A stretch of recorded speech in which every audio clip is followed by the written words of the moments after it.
Okay. Welcome everyone. Good morning and good afternoons.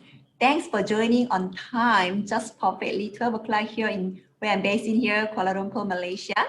Somehow from Thailand and other country like Indonesia and also Vietnam, still good morning and a good afternoon to my colleagues.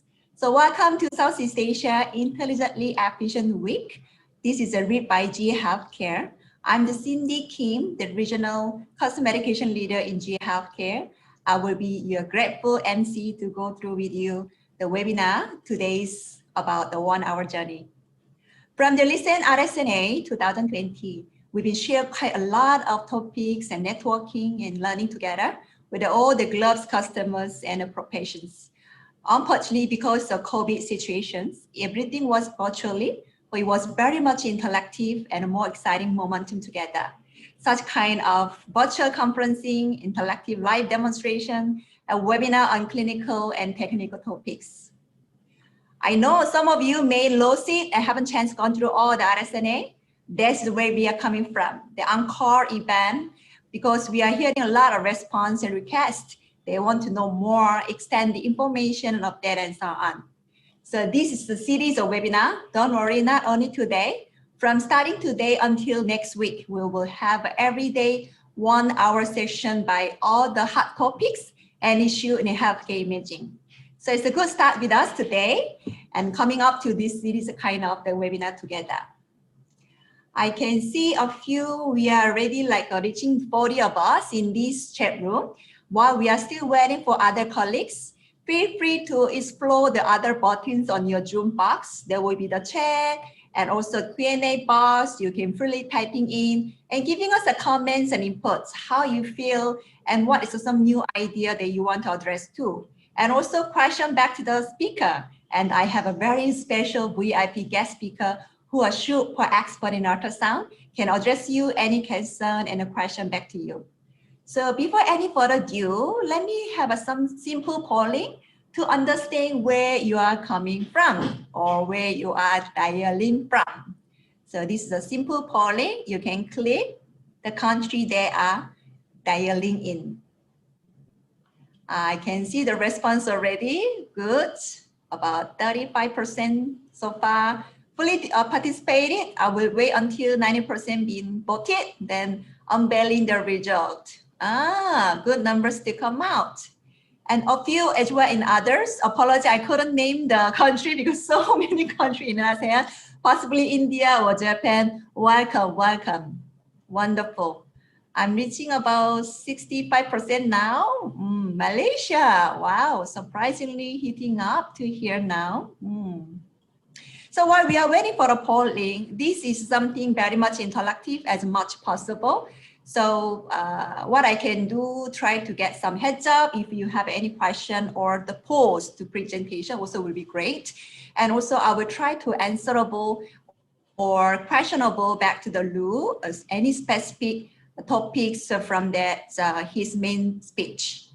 Although it's not relevant to ultrasound topic, absolutely fine. Feel free to typing in. I will be the right person for you to ring to other expert, MR, CT, whatever, anything, the digital solution. It will be great for us to reach out to you guys as well. And also my colleagues, administration also give you some hot link. You can click and also giving us some inputs, clinical, technical from your own G devices, even beyond the webinar topic. Absolutely good communication tool now. So heads up, you guys, and key ins and also typing in some contact me kind of request also can be done. Yeah. So I'm hitting the 75% vote while we are still have a 50 participant in this. So let's close our survey and see the result together.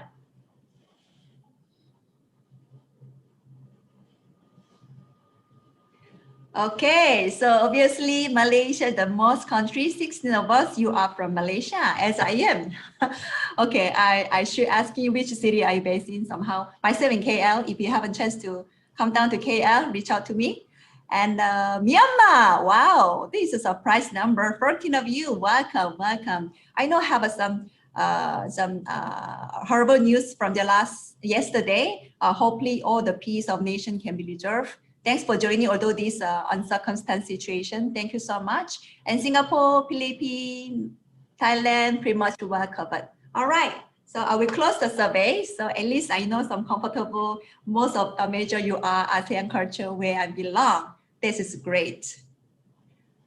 All right, so let's go to our main topics of today, how we want to discover.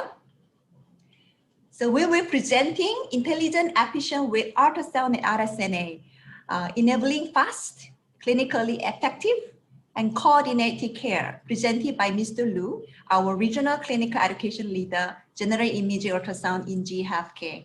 He had tremendous sonography background in Australia before joining the GE, has a very active in scientific and also educational program regionally and internationally. He has a lot of hands-on classroom before COVID.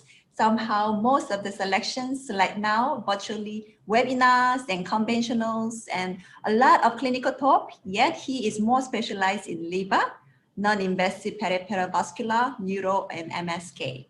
So before then, any further ado, let me turn over to Mr. Lu, our presenter today.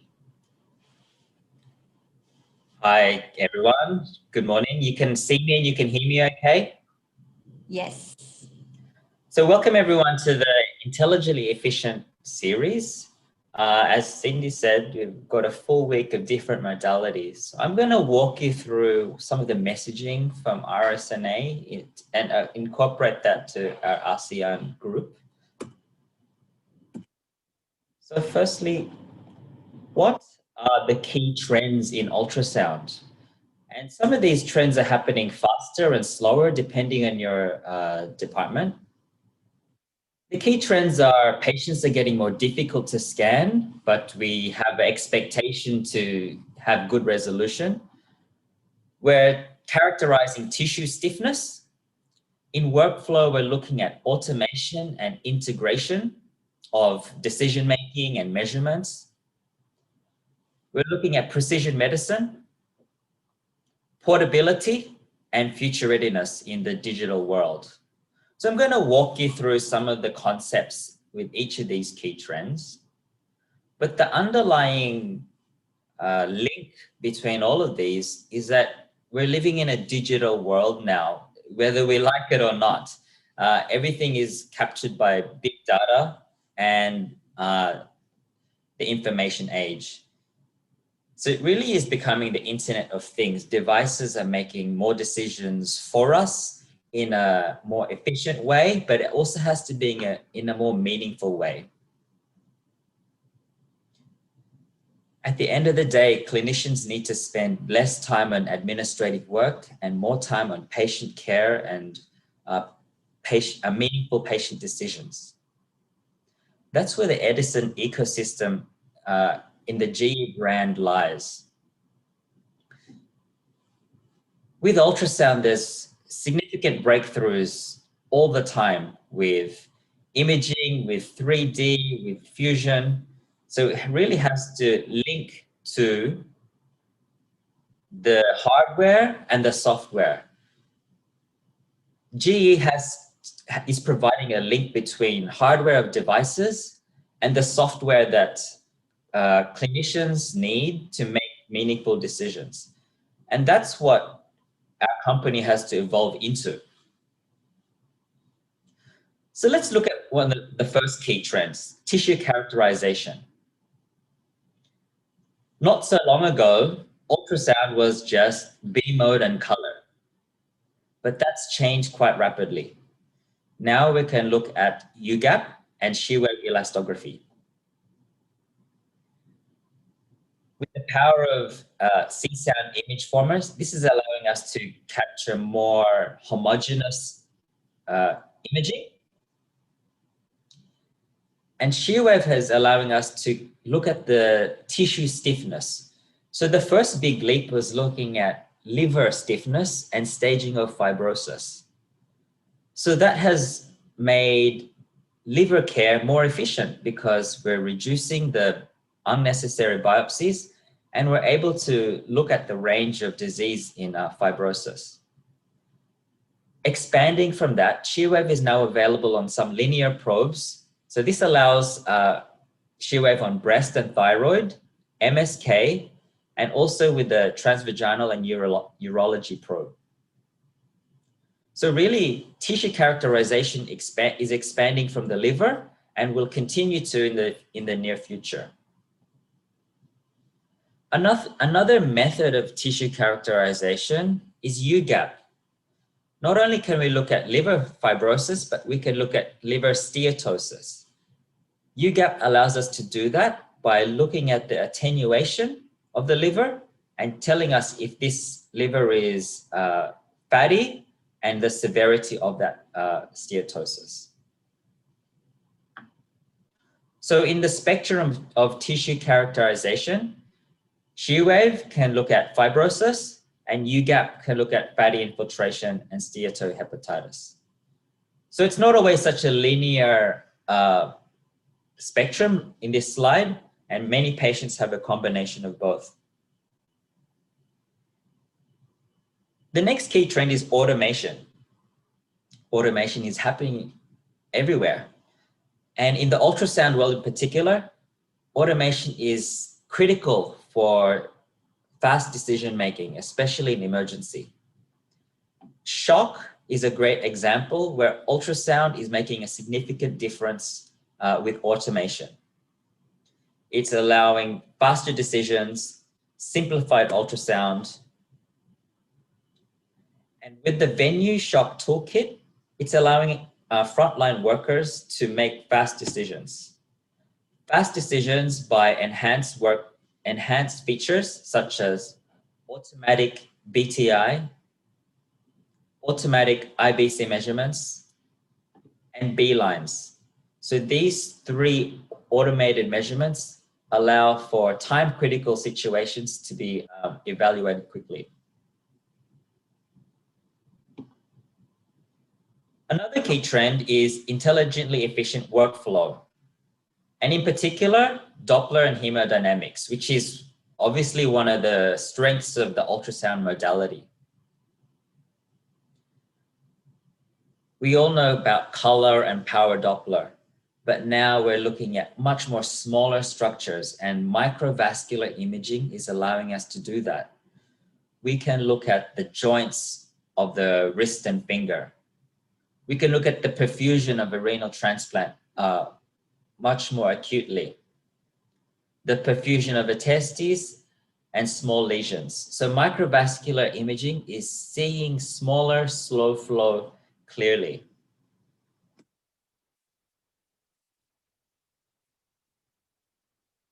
Another hemodynamic way of assessing tissue is with B-flow. So B-flow is allowing true hemodynamic flow. It's less angle dependent and it's unique to GE. So in this first example, it's showing you the carotid artery and how tortuous it is and the soft plaque that's affecting it. So B-flow can be used in many care areas, looking at true hemodynamic flow. Another way is automatic Doppler. For any of you who have done an arterial or DVT bilateral scan, it can take a long time. So automatic Doppler, with a push of a button, automatically aligns the color box, positions the color box, aligns the pulse wave gate, and also angle corrects. So all of those four things can be done at the push of a button and making vascular assessment much more efficient. The next key trend is precision medicine. And in ultrasound, I'm going to mention about interventional and multimodality fusion. Some sites are already using multimodality fusion or volume navigation.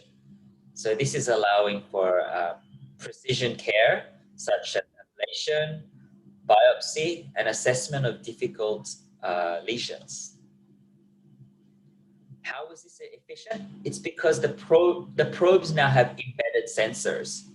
And in a digital world, having sensors here and there can make a difference in efficiency. So with the embedded sensors, it makes fusion much more faster and can easily allow the user to fuse the CT or MRI or PET CT to their ultrasound image.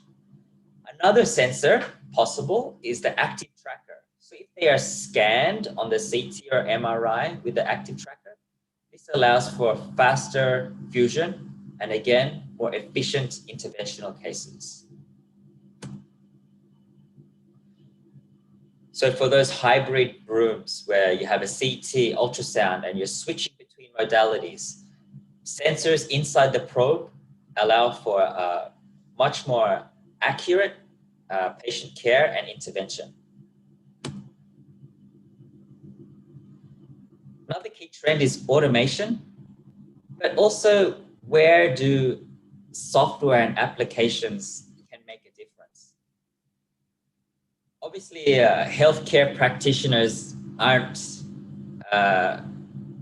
don't have the ability to create software, but yet in our smartphones, we all need software to go about our lives. So that's why GE has developed more software with the Edison platform. An example of where we're using software is Logic apps and Logic Remote. This allows the operator through an app on their smartphone to use their smartphone as a remote control to perform simple tasks. So this could be useful in intervention and also where infection control is a factor. With Logic photo apps, the user can again use their smartphone to take a photograph. And a photograph is worth 1,000 words, they say. And especially when relevant clinical anatomy can complement the ultrasound image. So by taking a photo, you can demonstrate surface anatomy, such as this ganglion in the wrist. You can demonstrate patient position and DVT position. You can also articulate to your colleagues the difficulty of the patient, surgical scars, for example.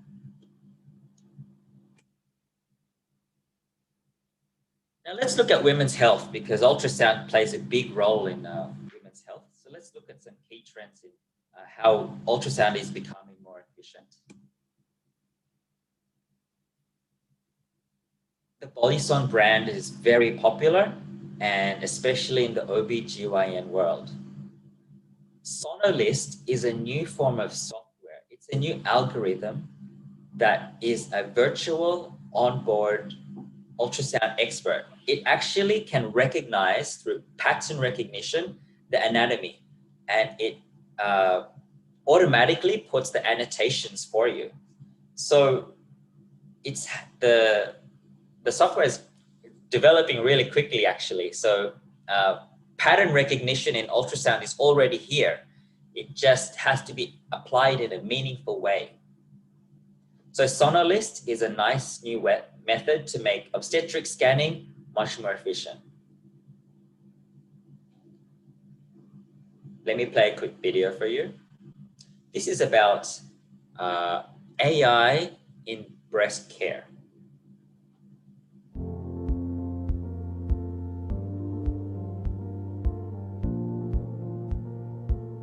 Hi, I'm excited to show you the latest artificial intelligence offering from GE Healthcare Ultrasound. Breast Assistant is a new decision support tool for breast ultrasound diagnostics. The AI algorithm was trained using machine learning to recognize patterns in breast tissue using more than 400,000 ultrasound breast lesion images. With one click, the algorithm analyzes thousands of image features and automatically provides an AI-based quantitative risk assessment that aligns to a BI-RADS category. and the results are available in 2 seconds or less, right at the console. With fast decision support, clinicians have more information to increase their clinical confidence and deliver results quickly to reduce patient anxiety.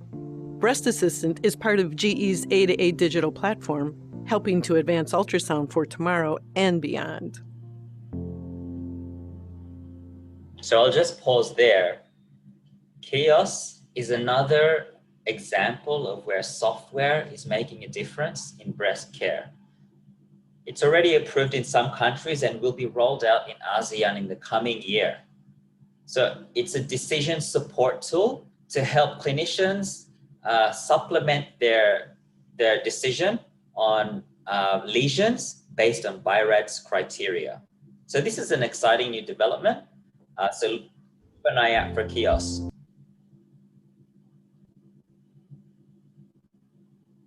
Another product we have is ABUS. And ABUS is a unique ultrasound screening modality for dense breasts.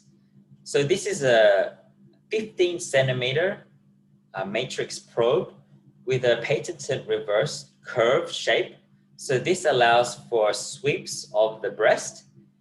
And with the workflow here, it's allowing for assessment in the coronal plane.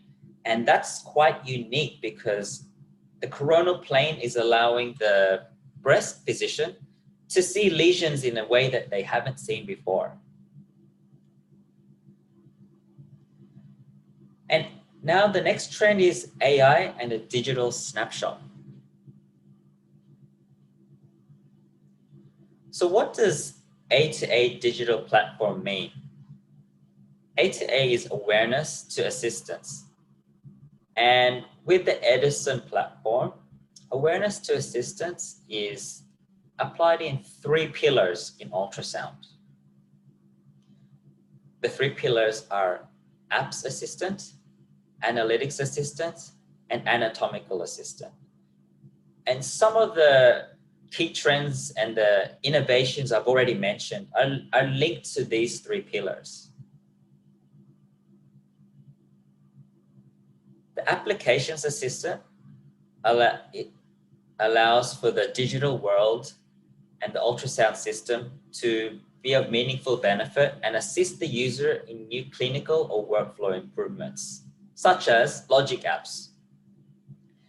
Analytics assistant is allowing for big data to be generated and also to interact with the system, and assist by identifying actionable insights to data analytics. Just like our smartphones and our laptops in our cars, they're capturing data all the time. So it's about using that data in a meaningful way in ultrasound. The third one is anatomical assistant, using AI to make the scanner aware of what is being scanned, providing anatomically based assistance for enhanced workflow and decision support, such as Sonalist on Voluson and Kiosk in breast care.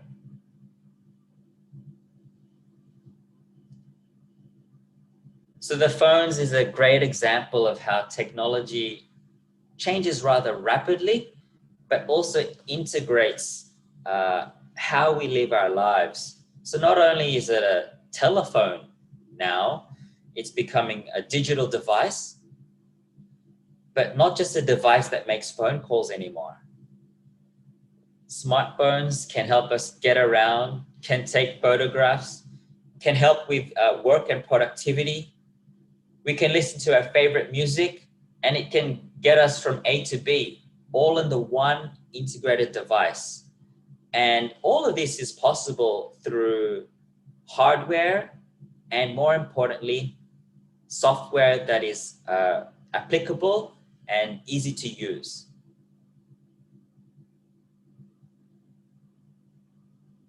Medicine and imaging is a little bit behind it, in many ways conservative, and rightfully so. But just like the telephone has developed quickly, ultrasound is also developing at a reasonable pace. So that's why the app assistant is bringing us awareness of our smart devices around us, such as Bluetooth and cloud technology, and assisting us in our workflow. So here's a quick video just to show you how easy Logic Photo Apps works.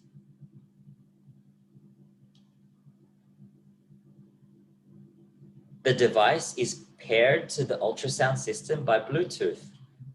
We simply pair it by QR code, and in dual screen, we can display the surface anatomy, especially when looking at fine structures such as the wrist and finger. And MSK is a great example where Logic Apps is going to be so useful because you're looking at joints and bilateral limbs, your legs and feet.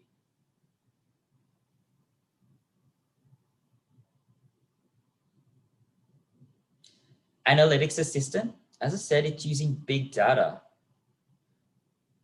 Big data is sometimes an abstract concept for us. We all know that data is being captured, but how could we make it meaningful? One example is by assessing how we use the user interface. Scan Assistant is one example, allowing for protocols to be scanned more efficiently. Gesture control on the touch panel has evolved. And in the background, another possibility is capturing the times and the types of scans. This is not unique to ultrasound. Other modalities are doing this too, such as CT for capturing dose. And back to the smartphone analogy, the phones are capturing how much screen time you have and which apps you're using the most. So this is a possibility also for ultrasound, not only for the end users, but for the decision makers. Yeah, so AI is constantly evolving in our world. So you can see my slide again. Yep. So as I was saying before, cut off, but animal assistance is a way of machine learning to help ultrasound users with the scanner, and the scanner being able to recognize what is being scanned. Just like our smartphones, and I use that analogy a lot because we all use them. The smartphone can recognize our face now, even recognize between twins, twin faces.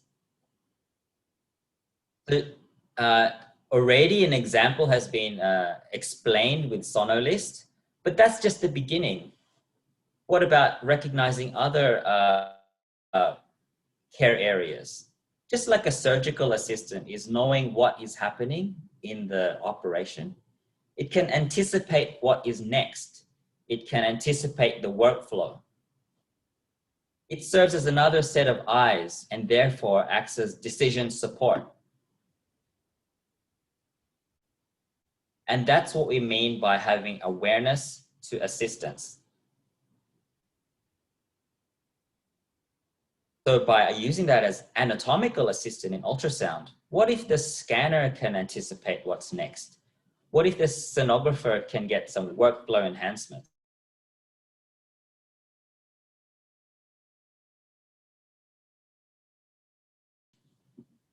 Kiosk is a nice example because you have breast radiologists with different sets of experience.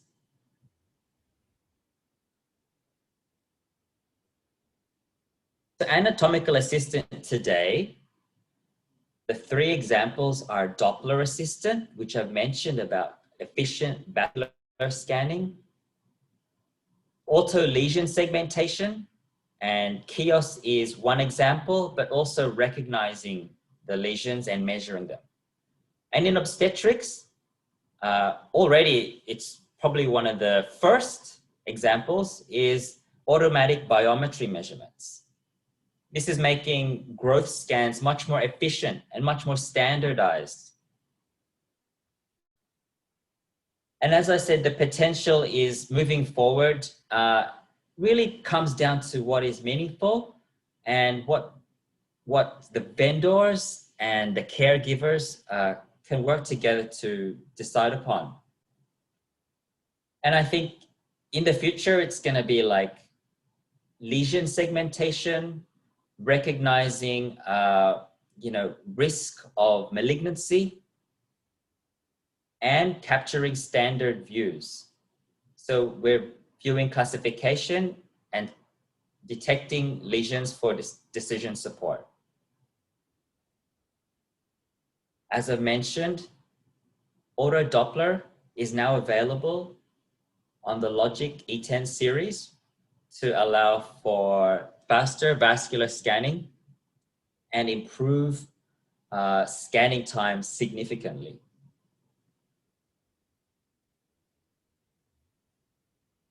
Auto sonobiometry is already able to measure the baby's head, the abdomen, the femur, and the humerus. And auto lesion segmentation or auto contour, this will probably develop quickly, because not only can we recognize abnormal tissue, but the next step is to staging that tissue, and that potential is going to be worked upon in the coming years. So really it's artificial intelligence. If you ask the same two people, they might have a different definition of it. Artificial intelligence started in the early 19th century, and it's developed to machine learning and also deep learning. So machine learning is when the systems and the algorithms can support human decisions. And deep learning is where the rules of machine learning are represented by artificial neural network inspired by the human brain's neural networks. So really it's about linking different decision support tools to benefit patient care. And this has been possible because of the processing speed of our computers.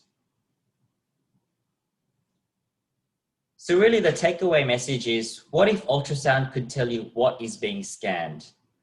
Obviously, it's already doing some of the image labeling, the measurements, the scan parameters, auto contour, and lesion-based, such as KIOS. And the potential is something that we have to work together, because we don't know what we don't know yet. There are potentials that we can't imagine yet. And one example is when the smartphone first came out, we didn't know its potential yet until the software was developed after the hardware. So the AI feature development, we have to define the clinical need, collect the relevant data, model AI and test it and train it, deploy the AI, and apply it to workflow integration. And with these steps, it becomes a customer feature and a realistic feature. And that's what the Edison brand stands for. It's the AI arm of GE Healthcare. So the journey of AI is happening all throughout the different segments. In the Logic brand, lesion segmentation. In Bolison, it's allowing for faster growth scans. In cardiac, faster measurements. And in Venue, auto shock toolkits. So it's happening in all care areas in ultrasound. So really, AI is helping the clinicians get time back. Yeah. Yeah, you can go back to the previous slides. There was a very interesting question is about AI really depends on our power source. So what they mean here, like we have a lot of electronics power, RF, and the electronic field. Is it going to be interfere during our AI source or analysis? So I think these pictures of the development of the designing thinking Also, that is something concern. Will there be impact or effect to our AI appreciation or precision?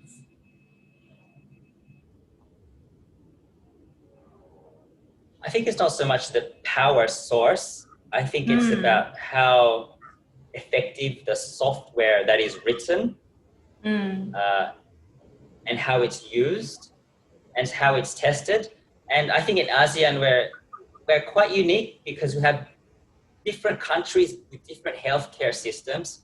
So one software of AI might be great for one country, but a different example of AI will be used in another country.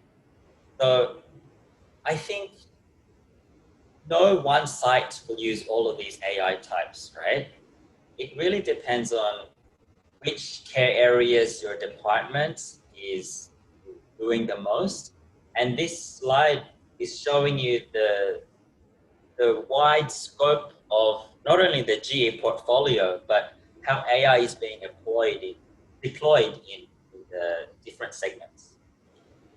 Sure, Lou. And they also summarize it because the most of our imaging AI apply is a post-acquisition. So even like a density, clinician or segmental diagnostic parts, I think it doesn't really matter of our acquisition, but it's like post data that how we manipulating into our pictures. Yeah.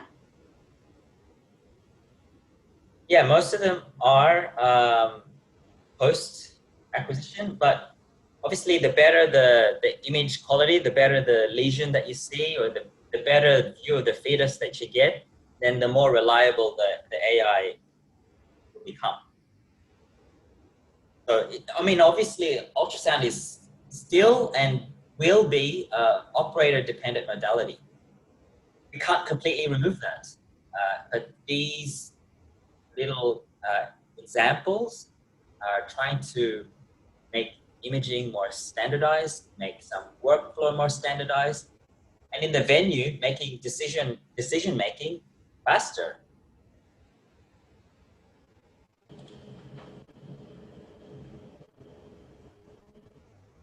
So AI is helping to triage. It's helping with decision support. It's helping with assisted reading and structured reporting. So in a world where we rely on computers, and it's really about spending this time effectively with patients. So one example is, I bring back to the smartphone, right? When the first models of smartphones came out, okay, it could take a few pictures, it can email, and that's great. But at the time, we didn't know that it could navigate for us until we created software to link it to our satellites. But an extension of that, now we can track our running, track our healthcare, track wildlife, track patients, and helping with real-time traffic information. So all of this is a follow-on of how GPS worked in the first place.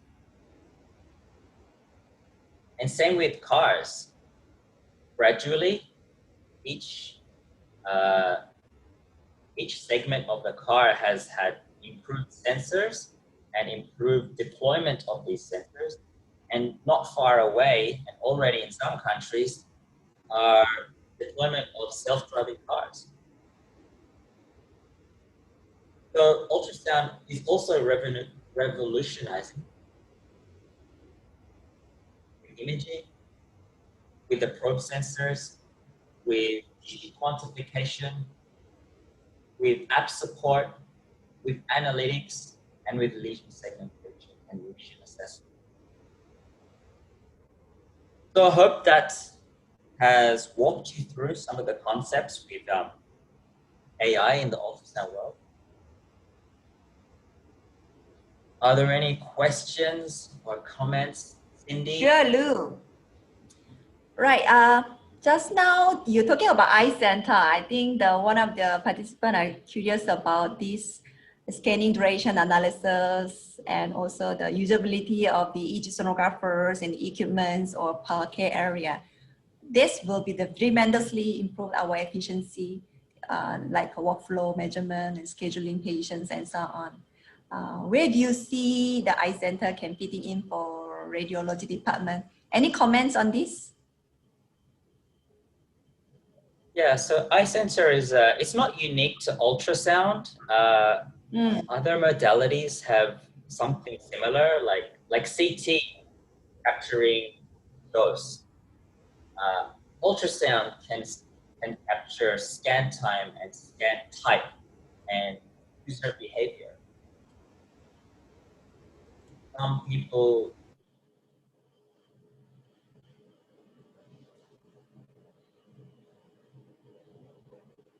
Lou, I'm afraid I lost him again. Right. So continuing to answering your question, Mr. from Singapore. Yes, iCenter is sort of the platform, the efficient and productivity analysis is really meant for hospital management, not only limited by radiology, what Mr. Lu also mentioned. Will be very much various solution, even from the entry of the patient's input until discharge upon the surgeon or monitoring ICU flow. So it's really starting from A to Z, the productivity analysis, the patient, as well as the medical imaging, the management as well. Yeah, so hope this one can be answered. And you can also reach out to us for the question about eye center would be great to answerable by our product specialist. I'm still waiting some more question to back and somehow, and also in the chat box, I shared the link, which is starting from tomorrow as well. My great colleagues are talking about how to implement artificial intelligence in imaging. So Mr. Peter, my colleagues will share another webinar talking about implement artificial intelligence in imaging solutions. So of course, I will be also participant to joining. It will be great to share as well. And later on, you can click the link yourself if you haven't gone this registration yet. Right, so Lu, I think I little bit elaborate before you coming in about eye center. Let's move on to the next question, which can be last one. Where do you see the focus in G healthcare? There are so many ultrasound evoking and continuing changing, addition engines and AI and so on. Where do you foresee G healthcare ultrasound focus, even now and future, very near?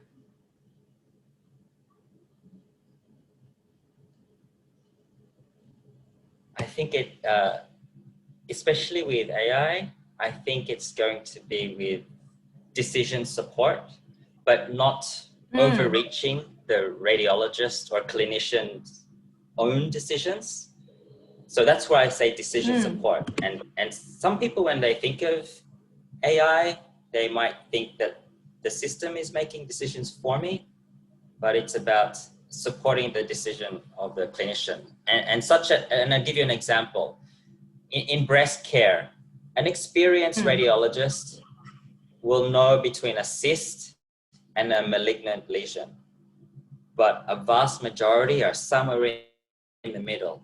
And sometimes they got to make a decision, not just on the imaging, but on the patient history.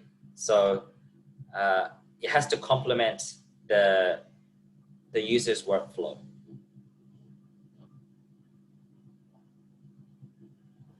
Okay, wonderful.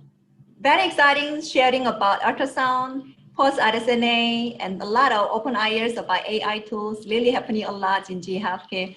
As I am a family member of G Healthcare, I'm very much proud of as well, and looking forward to see more features to come and case study around these features. So any further ado, I think we're gonna end the session more or less. We are teaching, reaching about 15 minutes. Ru, you want to polling one more that you want to understand some AI impact? Yes, we have one more question for the audience, and I apologize for the interruptions, but this last poll is just a question to Yes. the group of which key trend of ultrasound workflow do you see the most benefit in your patient care? So I'll give you time to read it. Which key trend Very is going to exciting. benefit you the most? Number one, Yeah, very automation exciting. and anatomical assistance. Number two, tissue characterization. Number three, increased connectedness in this digital ecosystem. And number four, decision support, such as kiosk breast. And actually, there's also a kiosk thyroid. So give you a few A little on a seconds hands up, to- everything is important to me. Should I only choose one, Lou? Up to you. I think, different subspecialties will have a different opinion. But this is, I guess, the point of this is to show you that workflow is being improved in different ways, and different ways in different countries too. Yeah. Ultrasound workflow. So how are we for we are the hitting about results? 35%, still haven't, not yet. Let's give it 10 seconds more until we reach at least 70% of vote. Continue to do that. The best answerable will be great. It's not a quiz, no answer at all perfectly. Just try to catch up your thoughts and your interesting topics to be the patient's care. We are reaching about 40% do still. But if I ask you, what is the most favorable trend do you want to key in here? If I ask you.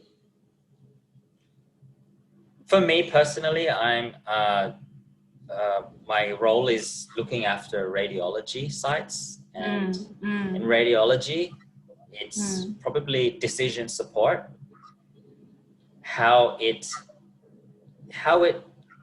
complements but doesn't disrupt workflow too much, and also tissue characterization. Shear wave and UGAP are becoming the norm because liver care is a big part of a healthcare burden. So saving cost with biopsies and making it easier for the patient and clinician to look at tissue, to look at the liver, this is the most impact. Okay, I think we are time to open up the result. Let's see which key trend got the most response. Yeah, here we go. Okay, interesting. So the more than half of you thought automation and anatomical assistance. And the few examples I put there is auto Doppler to make vascular scans more faster and more efficient and more standardized, especially for a new user of ultrasound. To do a arterial leg study can take a long time and can break the soul if it takes too long. Is it? Auto shock is where shock patients have no luxury of time whatsoever. Decisions have to be made fast to save the lives. Sonolist in Bolison is automatically recognizing the nose and lips of the baby or the abdomen of the baby. So it can recognize what part of the anatomy you're scanning of the fetus. Any of you have scanned a fetus to do a morphology scan at about 18 to 20 weeks? You will know it can take an hour or more. So slight improvements of workflow is what we're working on. Fantastic. So thanks for the results. Thanks for the interaction. Wonderful. So hopefully you gained a little bit of an insight to the broad scope of ultrasound, the different segments, different care areas, and how GE and Edison digital ecosystem is trying to apply software meaningfully to your ultrasound systems. On that note, I'll pass it to you, Cindy. Great. Thank you, Mr. Lu. And thanks for everyone to stay with us till 85% of us stay with us until the end of session. As just shared, this is a series and Ultrasound is honored to be first guest to come. And these other 6 cities will coming in to you can share and the barcode on here and quickly register and share your friend as well. And also bottom down in the chat box, I also putting down the chat with the Yammer. I know you are our value customer. You may have an interesting about service, application specialist support, the system issue, or any desire, concern, inquiry, or looking for next webinar information, please chat with the Yamma. Yeah, we will definitely come back to you and entertaining for any more coming in and more and more. Right, so this is gonna be my end session. Thank you again joining today and see you soon next time, very much soon. Bye-bye. Good afternoon. Bye. Thank you, guys. Thanks, everyone. Thanks, Cindy. Thank you, Lou. Well done.